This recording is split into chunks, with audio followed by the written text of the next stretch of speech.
For those who don't know, a thought leader is an expert in a particular subject, a person who has ideas or who can influence people within a particular industry. Joined with me today is Muzi Njangase. And for those who don't know, Muzi, can you just tell us a bit about yourself and your occupation? Thanks, Monty. As you just mentioned, I'm Moses Shangase. I grew up in the western area, the western side. That's where the love of sports, the love of being in a leadership role, it grows. So I grew up that side, but basically I'm from KZN. Ngaphansi kamzumkhulu mfana ngithi, that's where I grew up.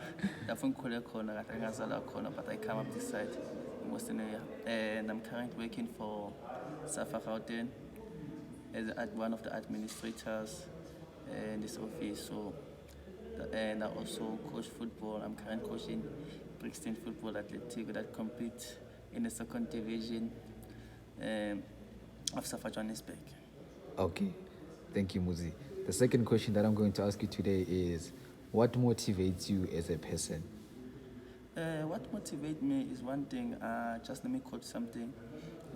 One that motivates me is what God has said. He said, "Much is given, much is expected." So I believe that there's much that is given to me, and I have to manifest that. And by manifesting that, I'll be doing the will of God. So that's what motivates me first of all. And two, is the surrounding, my family. They keep pushing me, and they motivate me a lot by looking at my family, and I know that I was born to do great things. And my friends around me motivating me and encouraging me, even though through the darkest time they're always there. So that motivates me, is the surrounding that I have. Okay, cool. And the next question is, what advice can you give to an up and coming player? My advice I would keep on giving the upcoming player is that keep on working hard, master your craft. Don't be dismayed by lack of opportunity where you are, regardless where you're in the rural area, you're in the suburb, or you're back in the rural area. Learn the fundamental things. Once you learn fundamental things, that's where you're setting yourself for to achieve great things in life. So what I would tell those boys, keep on learning your fundamental, learning your crafts, and then definitely one day opportunity will be there. And by the time when the opportunity comes, you must be ready, because the biggest challenge that people are sitting down and say opportunity, and then when opportunity arises, and then they find someone is failing because he was not ready, he was not prepared. So for all the one, just be prepared. Something is coming. Okay, away. And then, what is the best advice you've ever been given by anyone? The best advice I was given, I was given by my mom. My mom once just told me that Omozi, some special the Zulu nation will understand the meaning of that name, Mozi. So my mother used to tell me that I'm the best and I'm unique. No one like me. So I think that's the best thing that was given. And from there, I reflect back and then understand, wow, I'm unique. I'm better. This world needs me. So basically, I have to work hard, and then knowing that I'm unique, and I have to stay my authority in the industry. Away. And then the next question is, within the soccer or the sports world, who would you say are the leaders that you admire the most? If I can be honest with you, there are few. I will give you 3 administrative and 3 coaching. One I'll give you in administrative, it would be the chairperson of Safa Gauteng, Mr. Pius Nganela. We're from the same ward, from Western area, so that guy, I know his struggle, I know how did he get here to become now NSC member. And then 2, I will look at Ivan Koza. He's one of the best. I think with that team, I don't think football in South Africa been this. And then I will look at Kizam Tawong also. I think those are the great leaders. In coaching, I will look at Rolane, young one. I like him a lot. I have a good relationship with him. 2, I will look at Peter Msimane, the great achievement that he's doing. And then I would love to go in Europe. and take someone that I believe every coach and everyone like him, Pep Guardiola, I think is the best. Those are the 6 guys that I can give you at this moment. Okay. And just going back to your occupation, where do you see yourself as a leader in the next 5 or 10 years in relations to soccer in South Africa? To be honest, I'll give you just a straightforward answer. I see myself in one of the clubs as a technical director of one or technical sports director. It will depend on those opportunities they give it to me. Between technical director or a sports director, I see myself in one of the top clubs in Africa. If not, I see myself in Europe. That's where I'm working for, to become a sports director. Okay.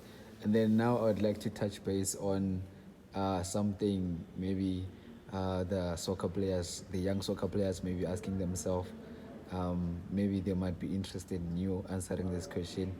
What extra drills can a person do in order to improve their speed and agility as a soccer player?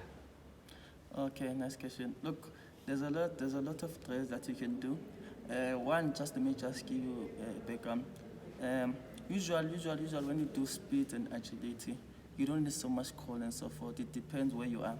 So I'll advise everyone, you can put markers or cones, and then you can do a speed agility in terms of 3 centimeter run, and then you recover, and then you can put some markers somewhere, and then you do what to call it, agility sprinting, and just putting marker to change the direction. That's all you can do to improve your speed. Okay. And then for someone who maybe has a weaker foot and is a soccer player, what can they do to improve that weaker leg? It would take a lot of training. For example, you can just, if he's a left footer and then you want to improve the right footer, you must try to make sure during the spare time he's always having the ball, and then try to push the ball, turning and passing, or even on the wall, or and then just pass back and drop in. It will improve his technique. All the most important thing is he must always have the ball in his leg, and then he's going to improve and try to pass with that weaker look. And then from there, it will improve. It's just a matter of time for him to improve. Okay. And the last question is, are there any technique necessary for a person to improve their shooting and finishing as a soccer player? Yes, definitely. There's a lot you can do to improve your technique. One, it will be a shooting technique that it can be improved by shooting on as a collective or individual. You can improve shooting technique by make sure that you practice shooting, and then you use instead or outside shooting, and then 2, you use a good technique, your body posture. You should be correct all the time so that you can improve your technique. And 3, another thing, you must stay focused, because that's another element. Just focus, visualize what you're about to do, and then you use a good technique, and then from there you will improve. There's a lot of drills that you can look up to connect by themselves. And now our internet and all those things, they give us access to look at those things, and then try to improve according to your standard, and you set your drills according to your standard. Okay, Muzi. Any word of advice for anyone out there who's trying to pursue their passion? Definitely, there's always something to say. I would encourage them to keep on working hard and believe in themselves. That's all I can give you to at this moment. Okay, thank you so much for your time. Thank sir. you. Much appreciate it.